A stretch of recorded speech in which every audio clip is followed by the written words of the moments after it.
I'm Michael Paulson. And I'm John Paulson, and we'll be viewing Matt's speech. According to Robert Galinsky's Coffee Crazy in 2013, 400 million cups of coffee are downed each day in the United States alone. That's over 1,000 Olympic-sized swimming pools each month. It's the second largest commodity in the world next to oil, and is becoming a craft such as wine, beer, and cheese. There's a difference between a perfect cup of coffee approached with an artisan's view, opposed to coffee as an everyday beverage using your conventional coffee maker. First, you'll start to heat your water. You want it to be between 195 and 205 degrees, which is in this kettle right here, as you can see. For the best result, you want to choose a roast that has been roasted 6 to 14 days prior to use. That is because after roasting, the beans release gases such as nitrogen, hydrogen, and carbon dioxide, which can make your coffee bitter, and they'll be trapped in your bag, causing that bitterness. Next, you will weigh out your coffee. You'll need to have something to put it in here, and you'll set it on your scale and tear it out to 0. You want to weigh out 23 grams onto your scale.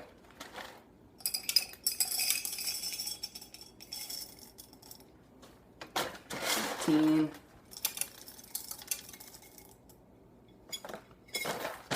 A little over there. And now we have 23 grams there.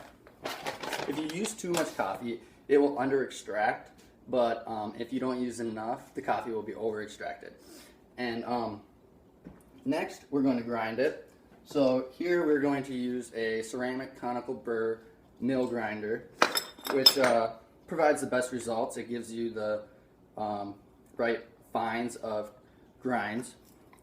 So you pour it into the top here, and we'll apply the lid, and then this just clicks on there.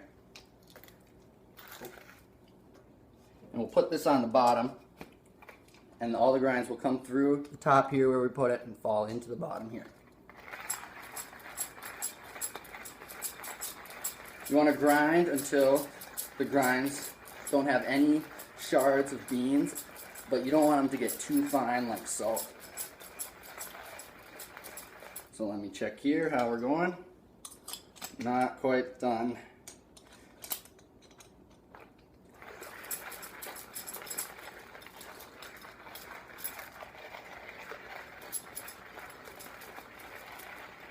Yes, this takes a long time. It's not as easy as your plug-in grinder, but this will give you the right fines that gives you the best flavor.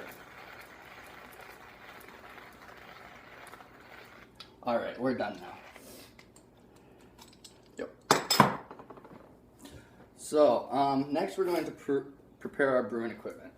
First here is our V60 brewer, and we're going to have a filter here. And to keep it in there better, we're going to pre-wet our filter. It also helps prevent contaminating the brew. In addition, the hot water heats the brewer. And so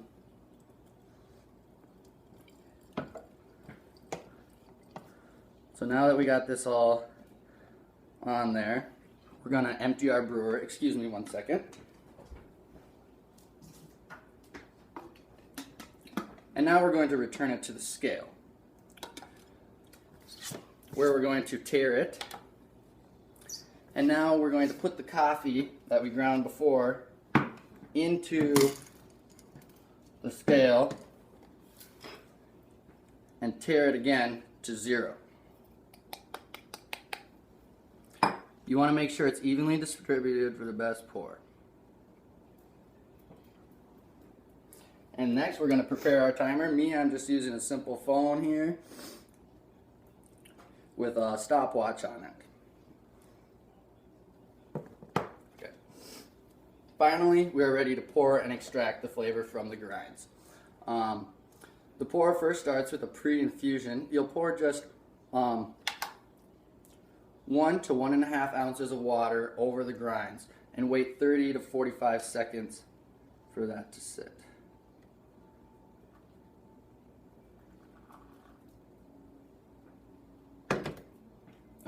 This is also called a bloom. The gases built up from when the coffee was roasted are now released, and this makes for a smooth, clean cup of coffee with a smooth flavor. Next.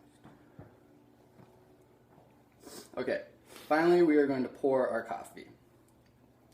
We're going to slowly pour water in a counterclockwise motion around the V60 brewer until the scale reaches 12 ounces.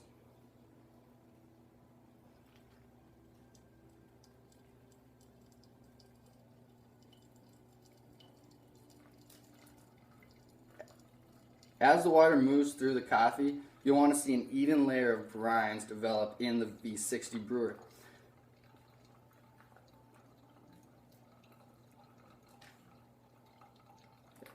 When the brewer is finished, your drips will be between 2 seconds from each other. This process should take about 2.5 to 3 minutes, and so we're going to pause our speech here, and we'll be back when that is over with. Our drips are now 2 seconds apart, so we'll remove the filter from the brewer, and as you can see, our grinds are perfectly evenly distributed around here, and that makes sure that the extraction is evenly distributed. Your cup of coffee is now done, and you can easily pour it in.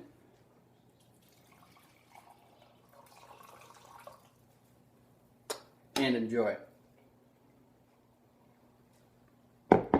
There's a difference between a perfect cup of coffee approached with an artisan's view, as we've done here, compared to your conventional brewing methods. You now have the knowledge to brew the perfect cup of artisan coffee, from choosing the roast to making the pour in your brewer to drinking it and enjoying it. In 2014, 20 Awesome Facts shows the importance of coffee in the university setting. The first webcam was developed to monitor the amount of coffee left in the coffee maker at a University of Cambridge coffee shop. I believe this shows the importance that how us college students use coffee today to get through the daily grind, as you might say. Thank you and have a great day.